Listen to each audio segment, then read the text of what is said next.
আমাদের সবাই আমরা সমান। ভারতবর্ষে এটাই আলটিমেটলি লাইনে দাঁড়িয়ে ভোটাধিকার প্রয়োগ করতে হয়, এবং সেটা আমি আমার ভোট কাস্ট করলাম নরেন্দ্র মোদীজির পক্ষে, বিকশিত ভারতের পক্ষে, শক্তিশালী ভারতের পক্ষে। এবং নরেন্দ্র মোদীজি যাকে এখানে প্রার্থী করেছেন, যিনি অনেক চোরকে জেলে ঢুকিয়েছেন, জাস্টিস অভিজিৎ গাঙ্গুলি, তাকেই আমি আমার ভোট কাস্ট করেছি। এটাতে কোনো লুকানো দ্বিধাদ্বন্দ্ব নিয়ে আমি 200 মিটার বাইরে বলছি।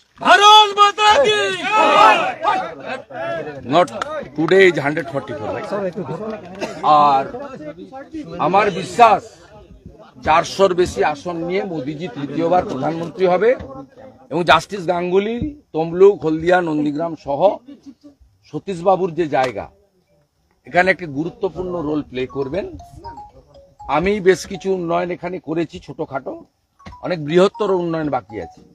সেগুলো করার ক্ষেত্রে মোদীজির আশীর্বাদ সহযোগিতা নিয়ে জাস্টিস গাঙ্গুলি সেটা করবেন, বিশ্বাস আছে। সোনাচূড়ায় রাতভর বোমাবাজি অভিযোগ প্রচুর। সেটা হচ্ছে অভিজিৎ গঙ্গোপাধ্যায় এবং আপনার ভাই দুজনকে ঘিরেই তৃণমূল বিক্ষোভ দেখাচ্ছে দু জায়গায়। আর ওরা তৃণমূল না, এগুলো তৃণমূলই, মানে লুম্পেন। এটা আইপ্যাকের পরিকল্পনায় সাফ হয়ে গেছে। ঘাটালে হিরণকে আটকেছে, এখন পেটানি খাচ্ছে। আমরা সাফ করে দিয়েছি তৃণমূল কংগ্রেসকে। তৃণমূল কংগ্রেস 200-র বেশি জায়গায় এজেন্টই দিতে পারেনি, বলছে দিতে দেয়নি। নন্দীগ্রামের একাধিক গ্রাম পঞ্চায়েত, সোনাচূড়া, গোকুলনগর, হরিপুর, ভেকুটিয়া, একাধিক গ্রাম পঞ্চায়েত, সেখানে ওদের এবারে এজেন্ট পর্যন্ত নেই।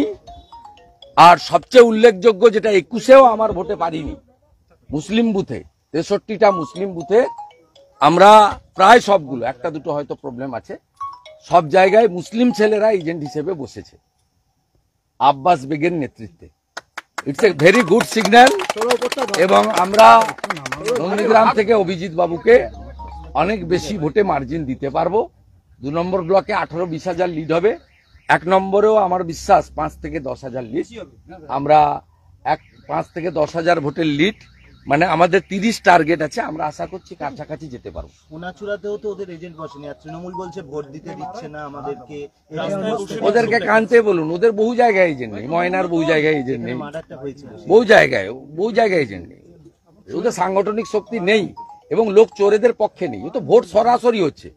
মোদিজিকে ভোট দেবো না চোরেদের ভোট দেবো? চোরেদের এনার্জি ভাইপো ব্যানার্জি।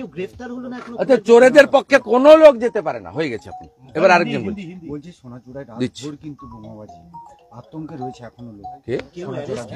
সেটা তো ওদের বোম ফাটানো কাজ করেছে। 4 তারিখে সন্ধ্যার পরে আমরা বোম ফাটাবো, মানে আনন্দে বোম ফাটাবো। মানে সে বোম হবে 65 ডেসিবেলের নিচে এবং বিধিসম্মত বোম। না, অ্যারেস্ট হবে না। সঞ্জয় আড়ি, এটা দলিত ছেলে, মৃত্যুর সঙ্গে পাঞ্জা লড়ছে, তার মাকে খুন করেছে।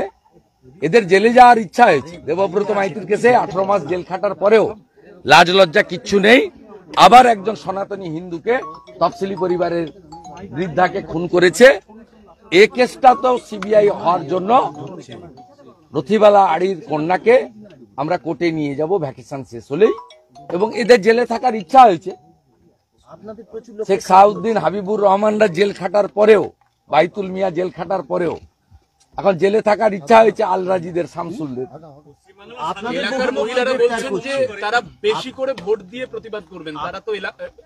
ভোটে মেশিনের শেষ, তৃণমূলের দফা রফা করে দিচ্ছে লোক। আমি পদ্মফুলে টিপলাম, পদ্মফুল তো দেবে গেছে। 3 ঘন্টা হয়েছে, তাতে সব পদ্মে মারছে। পদ্মের বাইরে কোনো কথা নেই। ওদের ক্যাম্পে হয়েছে 2-4টে লোক আছে, চোখ মারছে আমাকে। ওই ঠিকাদারি করি চোখ মারছে, বলে চুপচাপ পদ্মে চাপ।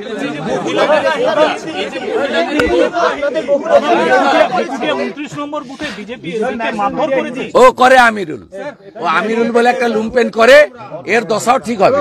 আমিরুল খুনের মামলার আসামি। সেদিন মনসা বাজারে খুনের সঙ্গে আমিরুল যুক্ত, 25 জনের মধ্যে এফআইআর নেমে অ্যাকিউজড।